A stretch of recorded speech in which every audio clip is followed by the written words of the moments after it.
अस्सलामुअलैकुम। तो last video के अंदर हम लोगों ने अपना एसी पार्ट स्टार्ट किया था इलेक्ट्रिकल इंजीनियरिंग का, और ये हमारे पास सेकंड वीडियो है एसी की, जिसके अंदर हम लोग लीडिंग और लैगिंग का कॉन्सेप्ट समझ रहे होंगे। मगर उससे पहले ये कि हमें साइनोसॉइड को थोड़ा अच्छे से समझना है, क्योंकि साइनोसॉइड में एक कॉन्सेप्ट है जो कि अगर सही से समझ में नहीं आएगा तो लीडिंग और लैगिंग में मसला होगा। ठीक है, अब देखिए किसी भी साइनोसॉइड को मैं इस इक्वेशन से रिप्रेजेंट कर सकती हूँ। यहाँ पे मैंने इक्वेशन लिख दी है ओमेगा टी प्लस फाइव। अब जरूरी नहीं है कि यहाँ पे साइन फंक्शन ही हो, यहाँ पे कॉस फंक्शन भी हो सकता है। ये हमने लास्ट वीडियो के अंदर ही देखा था। सही है, अब इस इक्वेशन को थोड़ा अच्छे से अगर हम एनालाइज करें तो सबसे पहले मुझे यहाँ पे स्मॉल v लिखा हुआ दिख रहा है और यहाँ पे ब्रैकेट में t लिखा हुआ दिख रहा है। इसका मतलब क्या है? अगर मैं इस इक्वेशन का ग्राफ प्लॉट करूं तो होगा कुछ इस तरीके से कि मेरे हॉरिजॉन्टल एक्सिस पे टाइम आ जाएगा, जैसे कि हमने लास्ट वीडियो में भी देखा था, और वर्टिकल एक्सिस पे हमारा अगर वोल्टेज है तो वोल्टेज आ गया, अगर करंट होता तो करंट आ जाता। सही है, और अगर मैं एक नॉर्मल सा साइनोसॉइड प्लॉट करना चाहूँ तो उसकी वेव फॉर्म कुछ ऐसे हो जाएगी। सही है, अब देखिए मुझे ये बात पता है कि मैं स्मॉल लेटर, यहाँ पे मैंने स्मॉल v लिखा हुआ है, तो स्मॉल लेटर हम लोग कब लिखते हैं? जब हमारी वैल्यू बार बार चेंज हो रही होती है, मतलब टाइम के लिहाज से हमारी वैल्यू चेंज हो रही है। अगर मैं यहाँ पे 1 सेकंड में देखूं तो मेरे वोल्टेज की वैल्यू कुछ और है, अगर 2 सेकंड में देखूं तो मेरे वोल्टेज की वैल्यू कुछ और है, 3 में देखूं तो मेरे वोल्टेज की वैल्यू अब कम हो गई, 4 में देखूं तो बिल्कुल ही 0 हो गई, फिर माइनस में चलना शुरू हुई। तो आपके वोल्टेज की वैल्यू बार बार चेंज हो रही है। तो जब आपका वोल्टेज कांस्टेंट नहीं होता तो आप उसको किससे शो करते हो? स्मॉल लेटर से शो करते हो। सही है, अब देखिए यहाँ पे ब्रैकेट में टाइम लिखा हुआ है। ब्रैकेट में आप लोग वो चीज लिखते हैं जो आपके हॉरिजॉन्टल एक्सिस पे होती है। या हमारे पास टाइम का फंक्शन है वोल्टेज, तो मैंने यहाँ पे टाइम लिखा है। जरूरी नहीं यहाँ पे टाइम ही हो, यहाँ पे ओमेगा टी भी हो सकता है। सही है, अब देखिए ओमेगा क्या होता है अभी हम लोग देख लेंगे, मगर यहाँ पे उससे पहले यहाँ पे हमें कैपिटल V और उसके साथ छोटा सा m दिख रहा है। ये m कोई अलग से चीज नहीं है, ये इस V के साथ ही है, सबसे में ही है, मतलब ये m कुछ अलग से नहीं है। ठीक है, ये इसके साथ ही है। इसका मतलब ये होता है Vm का मतलब है हमारे पास मैक्सिमम वैल्यू, ठीक है, या फिर पीक वैल्यू भी कहते हैं इसे, या फिर एम्पलीट्यूड भी कहते हैं इसे। सही, अब इसका मतलब ये होता है कि आपकी जो वेव फॉर्म है उसकी मैक्सिमम वैल्यू, मैक्सिमम पॉइंट, यह आपका Vm होता है। ठीक है, अब लेट सपोज ये यहाँ पे लेट सपोज अगर 5 वोल्ट, ठीक है, तो मैंने इसको यहाँ पे कैपिटल से क्यों शो किया है? क्योंकि आप अपनी वेव फॉर्म में जो भी टाइम देख लें आपकी मैक्सिमम वैल्यू चेंज थोड़ी होगी। ऐसा थोड़ी होगा कि अगर मैं 6 सेकंड देख रही हूँ यहाँ से 5 वोल्ट से बदल के 10 वोल्ट हो गया, ये हमेशा 5 वोल्ट ही रहेगा। तो आपका Vm कांस्टेंट होता है, इसलिए आप इसको कैपिटल लेटर से शो करते हो। सही है, अब देखिए यहाँ पे साइन भी आ सकता है और कॉस भी हो सकता है, दोनों में फर्क बस इतना होता है कि कॉस आपका जो है साइन से 90 डिग्री पीछे चलता है। ठीक है, और ऐसा नहीं है कि आप जो है साइन को कॉस में नहीं बदल सकते या कॉस को साइन में नहीं बदल सकते। हमें लीडिंग और लैगिंग के कॉन्सेप्ट में नीड पड़ती है कि हम साइन को कॉस में बदले, कॉस को साइन में बदले, मगर वो चीजें देख लेंगे हम बाद में। अभी के लिए फिलहाल हमें ये पता है कि एक साइन फंक्शन होता है, कॉस फंक्शन होता है। ओमेगा टी प्लस फाइव, ये पूरे मिला के हम आर्ग्यूमेंट कहते हैं। अब इस आर्ग्यूमेंट के अंदर कुछ चीजें, पहली चीज आपको दिख रही होगी ओमेगा। ओमेगा होता है आपकी एंगुलर फ्रीक्वेंसी, एंगुलर फ्रीक्वेंसी। सही है भाई, नॉर्मल फ्रीक्वेंसी क्या होती है? लेट सपोज मैंने ये एक वेव फॉर्म बनाई है और इतने ही टाइम में मेरी एक ये वेव फॉर्म है। लेट सपोज ये 1 सेकंड का टाइम पीरियड था पूरा, ये भी 1 सेकंड का था। पहली वाली वेव फॉर्म को देखें, इसने कितनी ज्यादा साइकिल्स कंप्लीट कर ली पहले सेकंड के अंदर, और दूसरी वाली वेव फॉर्म को देखें, ये सिर्फ एक दफा ऊपर है फिर एक दफा नीचे है, मतलब इसने सिर्फ एक साइकिल कंप्लीट की है पर सेकंड के अंदर। तो साइकिल पर सेकंड हमारे पास फ्रीक्वेंसी कहलाती है, नंबर ऑफ साइकिल पर सेकंड। एक सेकंड में कितनी साइकिल्स कवर की आपकी वेव फॉर्म ने, ये फ्रीक्वेंसी है। सही है, तो लेट सपोज ये जो, लेट सपोज नहीं बल्कि असल में ही ये जो पहली वाली जो चीज है आपके पास, पहली वाली वेव फॉर्म है, इसमें आपकी फ्रीक्वेंसी ज्यादा है, आपके पहले सेकंड में ही आपकी साइकिल ज्यादा है। तो लेट सपोज यहाँ पे 5 है, ठीक है, तो 5 साइकिल पर सेकंड, तो 5 हर्ट्ज हो गई इसकी फ्रीक्वेंसी। सही, अब ये नॉर्मल फ्रीक्वेंसी कहलाती है। मगर यही चीज अगर आप सर्कुलर फॉर्म में देखना स्टार्ट कर दें कि सर्कल लेट सपोज यहाँ से स्टार्ट हुआ है कि एक दफा कंप्लीट हुआ, फिर दूसरी दफा, फिर तीसरी दफा, कितने राउंड्स पूरे किए, ठीक है, तो कितनी जल्दी जल्दी उनका चेंजिंग रेट है, या आपके पास एंगुलर फ्रीक्वेंसी कहलाता है। ठीक है, अब यहाँ पे जो सबसे इंपॉर्टेंट चीज है ना लीडिंग और लैगिंग को समझने के लिए, वो ये फाई है। ये फाई, इसे हम लोग कह रहे होते हैं फेज एंगल। सही है। और अगर फेज एंगल सही से समझ में नहीं आता तो हमें लीडिंग और लैगिंग के कॉन्सेप्ट में काफी ज्यादा मसला होता है। तो अब हम फेज एंगल को बिल्कुल अच्छे से समझ लेते हैं ताकि हमें आगे जाके कोई इशू ना हो। अच्छा, अब देखिए हमारी वीडियो का एक बहुत ही इंपॉर्टेंट कॉन्सेप्ट है जो कि फेज एंगल है। हमें पहले इन चीजों को समझना ज्यादा जरूरी है लीडिंग और लैगिंग से पहले। तो आपको थोड़ा सा पेशेंस रखना होगा, क्योंकि एक दफा ये चीजें समझ में आ गई तो लीडिंग और लैगिंग एकदम हलवा हो जाएगा। सही है। अब देखिए फेज एंगल को आप लोग फाई से भी रिप्रेजेंट कर सकते हैं, थीटा से भी रिप्रेजेंट कर सकते हैं, आपकी मर्जी, आप जिससे भी रिप्रेजेंट करें। अब क्योंकि एंगल है तो एंगल को हम लोग डिग्रीज में मेजर कर रहे होंगे क्वेश्चंस के अंदर, आप लोग रेडियस में भी मेजर कर सकते हैं। सही है। अब यहाँ पे मैंने 3 वेव फॉर्म्स बनाई हुई है और हॉरिजॉन्टल एक्सिस पे ओमेगा टी लिखा है। ओमेगा टी इसलिए लिखा है क्योंकि ओमेगा टी भी रेडियंस और डिग्री में हो सकता है। ठीक है। अब देखिए यहाँ पे पहली वाली जो वेव फॉर्म है वो बिल्कुल 0 से स्टार्ट हो रही है, तो मैं ये कह सकती हूँ कि ये 0 डिग्री से स्टार्ट हो रही है। ये जो 2 वाली वेव फॉर्म है, भाई देखिए लेट सपोज अगर हमने ग्राफ बनाया और हम यहाँ पे 0 कह रहे हैं तो यहाँ पे पॉजिटिव वैल्यूज होती है और यहाँ पे नेगेटिव वैल्यूज होती है ना। तो यहाँ पे मैं 90 डिग्री कह रही हूँ और यहाँ पे -90 डिग्री कह रही हूँ। सही है, कॉन्सेप्ट को समझने के लिए। अब देखिए जो दूसरी वाली वेव फॉर्म है मैं उसको सपोज कर रही हूँ कि ये कहाँ से स्टार्ट हुई है, हमारे पास 90 डिग्री से स्टार्ट हुई है, और जो तीसरी वाली वेव फॉर्म है वो -90 डिग्री से स्टार्ट हुई है। सही है। अब हमारा मकसद ये है कि इन तीनों वेव फॉर्म्स में हमारा फेज एंगल क्या है, ये हमारा मकसद है। ठीक है। तो फेज एंगल के लिए अब पहली वाली वेव फॉर्म देखिए बहुत ही आसान है। आपकी वेव फॉर्म 0 से स्टार्ट हुई है, आपका फेज एंगल है 0। Very easy. सही है। इस दूसरी वाली को देखें। दूसरी वाली में आपकी जो वेव फॉर्म है वो 90 से स्टार्ट हुई है। अब बहुत सारे लोग ये समझ सकते हैं कि 90 से स्टार्ट हुई है तो हमारा जो फेज एंगल है वो हमारे पास 90 है। सही है। ये रॉन्ग कॉन्सेप्ट है, ये गलत है। भाई देखिए आपकी वेव फॉर्म असल में 0 से स्टार्ट होती है ना, साइन की, है ना। तो आपकी साइन की वेव फॉर्म को 0 से स्टार्ट होना चाहिए था, तो ये 90 से कैसे स्टार्ट हो गई? इसने तो अपना ये जो पहले वाले एरिया है यही मिस कर दिया, खा गई ये वाला एरिया, ये खा गई है, माइनस कर दिया इसने ये वाला एरिया। सही है। तो जब इसने ये वाला एरिया माइनस कर दिया, ये आगे से स्टार्ट हुई है, तो यहाँ पे आपका जो फेज एंगल है वो 90 नहीं है, ये -90 है। सही है।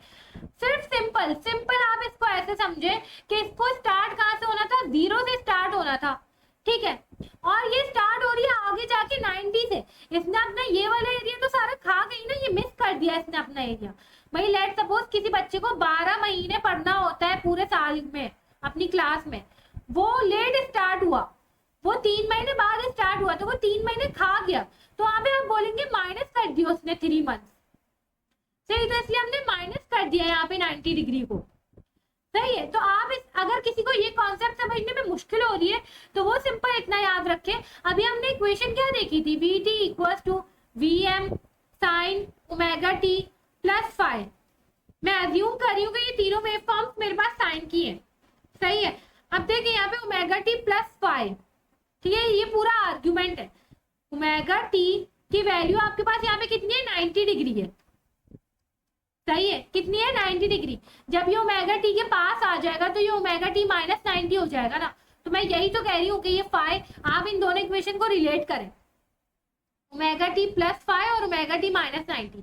फाइव किसके बराबर आ गया, -90 के बराबर आ गया। तो आप इसको ऐसा समझ लो। अभी भी समझ में नहीं आया, तीसरी वेव फॉर्म से समझ में आ जाएगा, रुक जाए, ये हम यहाँ से मिटा रहे। देखिए बेटा तीसरी वेव फॉर्म देखे गौर से, आपके पास जो वेव फॉर्म है वो कहाँ से स्टार्ट हुई है, -90 से स्टार्ट हुई है। मैं ही कह रही हूँ कि बहुत सारे बच्चों को देख के लग सकता है कि यहाँ पे आपका फेज एंगल -90 है, क्योंकि फेज एंगल तो हमें ये बताता है ना कि हमारी वेव फॉर्म कहाँ से स्टार्ट हुई है, मगर यहाँ पे आपका फेज एंगल -90 नहीं है। अगर आपका -90 लिखा हुआ होता फेज एंगल तो आप समझ जाते ये आगे से स्टार्ट हुई है, जैसे कि दूसरी वाली वेव फॉर्म है। मगर यहाँ पे आपका जो फेज एंगल है तीसरी वाली वेव फॉर्म में ये +90 है। अब ये +90 क्यों है, क्योंकि आपकी जो वेव फॉर्म है वो आपकी 0 से स्टार्ट होनी चाहिए थी और ये पीछे से स्टार्ट हुई है, इसने ये एरिया ऐड कर लिया अपने अंदर। तो जब ये पीछे से स्टार्ट हुई इसने अपना एरिया ऐड कर लिया, तो इसलिए यहाँ पे पॉजिटिव आया है। ऐसे समझ में नहीं आता, अब इसको ऐसे देखो कि ओमेगा टी की वैल्यू मेरे पास यहाँ पे क्या है, -90 है। जब ये -90 ओमेगा टी के पास आ जाएगा असल में क्या होता है sign omega t plus five, तो ये फाइव यहाँ से प्लस 90 के बराबर तो आ गया। तो दोनों वे है इसको समझने के। अगर किसी को दोनों वे समझ में नहीं आते ना तो बस रट्टा मार लो कि जब आपको दिख रहा है कि वेव फॉर्म आगे से स्टार्ट हुई है, बेशक वो 90 से स्टार्ट हुई है, आपका फेज एंगल माइनस 90 होगा। रट्टा मार लो इस चीज का, मगर ये कॉन्सेप्ट याद रखो, सही है।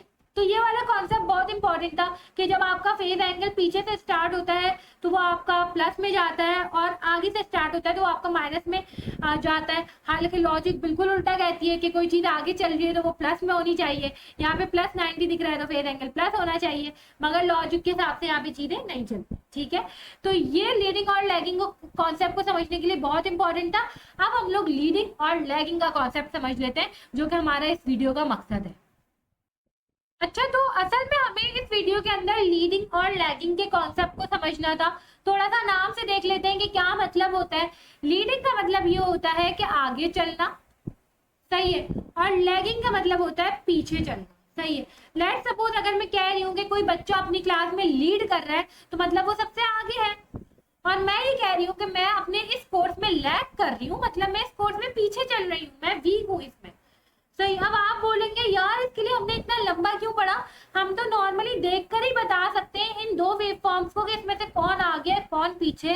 V1 इसमें आगे चल रही है, V2 पीछे चल रही है, V2 लैग कर रही है, मगर ये गलत कॉन्सेप्ट है, ऐसे नहीं देखते, ठीक है। तो यहाँ पे लीडिंग और लैगिंग के कॉन्सेप्ट को समझने के लिए मैंने दो वेव फॉर्म्स बना लिए, एक का नाम हमने V1 रखा है और एक का नाम हमने V2 रखा है। आप इसको ऐसे समझ लें कि लेट सपोज कोई एसी सर्किट है और एसी सर्किट में दो सोर्सेज लगी हुई है, सही है, और हुआ क्या कि V1T है एक का नाम और एक का नाम है V2T, और एक सोर्स हमने 0 पर स्टार्ट करी है, बिल्कुल सही, और एक सोर्स टाइम से पहले स्टार्ट कर दिया V2T, ठीक है। तो आप इसको ऐसे समझ सकते हैं कि दो हमने वेव फॉर्म्स कैसे बनाई है एक ही ग्राफ के ऊपर। अब देखें हुआ क्या कि यहाँ पे दो वेव फॉर्म्स है, अब मुझे इसकी इक्वेशन लिखनी आती है, ठीक है। तो मैं यहाँ पे इसकी इक्वेशन लिख लेती हूँ। V1T बराबर हो जाएगा Vm, कोई ना कोई एम्पलीट्यूड आएगा, सही है, साइन है तो साइन आएगा, कॉस वेव फॉर्म होती तो कॉस आता, तो मैंने अपनी मर्जी से यहाँ पे अज्यूम कर लिया कि दोनों साइन है, ठीक है। ओमेगा टी प्लस फाइव, और V2T की भी इक्वेशन लिख लेते हैं, Vm sign omega t plus five. अब यहाँ पे कोई समझदार बच्चा देखेगा और वो बोलेगा कि यहाँ पे मैंने गलती करी है, तो बिल्कुल ठीक बात है, मैंने यहाँ पे गलती ये करी है कि जो V1T वाली वेव फॉर्म है ना ये स्टार्ट हुई है फाई इक्वल टू 0 पर, सही है, और यहाँ पे इसका फेज एंगल क्या होना चाहिए, 0 होना चाहिए। तो हम V1T के फेज एंगल को हम 0 पुट करेंगे, तो जब प्लस 0 होगा तो वो प्लस 0 कुछ भी नहीं होता, तो वहां से फेज एंगल हट जाएगा, सही है। तो यहाँ पे V2T को देखें, V2T को पॉजिटिव ही होना चाहिए इसका फेज एंगल या नहीं, पहला तो ये सवाल है, ठीक है। तो इसका फेज एंगल पॉजिटिव ही होना चाहिए क्योंकि ये 0 से पहले स्टार्ट हुआ है, इसने ये एरिया अपने अंदर ऐड कर लिया। अगर ये 0 के बाद स्टार्ट होती वेव फॉर्म तो मैं ये कहती कि ये गलत है, यहाँ पे माइनस फाइव आएगा, मगर ऐसा नहीं है, ये 0 से पहले स्टार्ट हुआ है तो प्लस फाइव ही आएगा, सही है। अब देखें जब आपने इक्वेशन लिख ली ना, आपको वेव फॉर्म से इक्वेशन देखनी आ गई, इक्वेशन से वेव फॉर्म बनानी आ गई, तो आपके लिए बहुत ही आसान होता है लीडिंग और लैगिंग को समझना। आपके लिए सिंपल बस ये याद रखना है कि जो वेव फॉर्म पहले स्टार्ट होती है टाइम में, जो वेव फॉर्म पहले अपनी पीक वैल्यू को अटेन करेगी वो आपकी लीड कर रही है, ठीक है। तो यहाँ पे कौन लीड कर रहा है, V2 पहले स्टार्ट हुआ है टाइम में। ये हम वेव फॉर्म को देखकर भी बता सकते थे, मगर क्योंकि चीजों को ज्यादा अच्छे से समझने के लिए मैंने यहाँ पे इक्वेशंस भी लिख ली है, ठीक है, क्योंकि असल में आपको जो क्वेश्चंस होंगे ना उसमें इक्वेशन दी हुई होगी, और आपको इक्वेशन से भी पूछ सकते हैं या वेव फॉर्म से भी पूछ सकते हैं, कैसे भी पूछ सकते हैं, तो इसलिए मैंने यहाँ पे इक्वेशन लिखी है, ठीक है। तो यहाँ पे V2 पहले स्टार्ट हुआ है, V2 अपनी पीक वैल्यू पे पहले पहुंचा है, तो मैं ये कह सकती हूँ कि V2 लीड कर रहा है। तो इस बात को लिखने के ना बहुत तरीके हैं, आप इसको ऐसे लिख सकते हैं कि V2 लीड कर रहा है ना, V2 Leeds V1 by five, इनके दरमियान का जो डिफरेंस है ना उसे हम लोग कह रहे होते हैं फेज डिफरेंस, मतलब कि V1 जिस एंगल पे स्टार्ट हुआ है वो एंगल, V2 जिस एंगल पे स्टार्ट हुआ है वो एंगल, आप दोनों को माइनस करोगे, जो डिफरेंस आता है ना वो आपके पास कहलाता है फेज डिफरेंस। तो आप लिखते हो V2 लीड्स V1 बाय उस फेज डिफरेंस। भाई समझ में नहीं आया, लेट सपोज आपने नंबर लिए 90, आपने मार्क्स लिए 90, ये आपका फेज एंगल है। आपकी क्लास में एक और लड़की है, उसने मार्क्स लिए 80। अब आप ये बोलोगे कि मैं 90 मार्क्स से आगे हूं उस लड़की से, नहीं नहीं, हम बोलेंगे हम 10 मार्क्स से आगे हैं। 10 कैसे आया, 5 1 में से 5 2 को माइनस करा, तो इसी तरीके से फेज एंगल 1 में से फेज एंगल 2 को आप माइनस करोगे, दोनों वेव फॉर्म्स के फेज एंगल्स को माइनस करोगे तो आपके पास फेज डिफरेंस निकल के आएगा, दोनों के दरमियान का डिफरेंस निकल के आएगा। तो आप ये बोलोगे कि V2 आगे है V1 से इस डिफरेंस से, मैं आगे हूं उस लड़की से 10 मार्क्स से। सही है, तो इसको लिखने का एक ये तरीका होता है। दूसरा तरीका ये होता है कि आप ये भी बोल सकते हो कि मैं आगे हूं, या आप ये भी बोल सकते हो कि वो पीछे है। तो इसको लिखने का ये तरीका हो सकता है कि भाई V2 लीड्स V1 या V1 लैग्स V2, ऐसे भी लिख सकते हो। भाई V1 पीछे है V2 से बाय 5, 10 मार्क्स से पीछे है। सही है, तो ऐसे भी लिख सकते हो। अब यहाँ पे कुछ और इंपॉर्टेंट चीजें, अगर दो वेव फॉर्म्स हो मेरे पास और वो दोनों एक ही टाइम पे स्टार्ट हुई हैं, सही है, दोनों मतलब 0 पे स्टार्ट हुई है, लेट सपोज ये दूसरी वेव फॉर्म मैंने कुछ ऐसे बनाई, सही है, दोनों 0 पे स्टार्ट हुई है, तो दोनों का फेज डिफरेंस है कोई, मतलब पहली का 0 है, दूसरे का भी 0 है, 0 माइनस 0 0 ही होता है।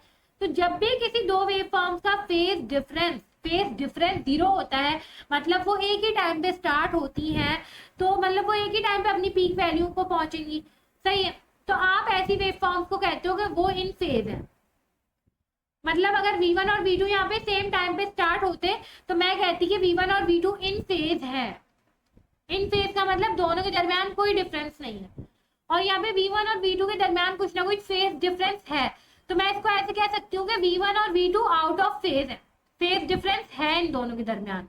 सही है, तो ये एक बहुत ही कुछ इंपॉर्टेंट कॉन्सेप्ट्स थे जो कि हमें समझने थे, मगर यहाँ पे ऐसा नहीं है कि हमने पूरी लीडिंग और लैगिंग को समझ लिया है। जब हम दो वेव फॉर्म्स को आपस में कंपेयर कर रहे हैं ना लीडिंग और लैगिंग को देखने के लिए, तो उनके कुछ रूल्स होते हैं। ऐसा नहीं है कि हमारा दिल चाहा हमने किसी भी दो वेव फॉर्म्स को उठा के कंपेयर कर दिया। सही है, और हमें ये कॉन्सेप्ट जब तक सही से समझ में नहीं आएगा जब तक हम इसका कोई क्वेश्चन सॉल्व नहीं कर लेते। तो नेक्स्ट वीडियो हमारी इसी से रिलेटेड होने वाली है, हम एक क्वेश्चन को सॉल्व कर रहे होंगे और एक क्वेश्चन आप लोग खुद से भी सॉल्व करके देखेंगे, ताकि आपको पता चले आपके कॉन्सेप्ट क्लियर हो रहे हैं या फिर नहीं हो रहे। तो जब तक के लिए अल्लाह हाफिज।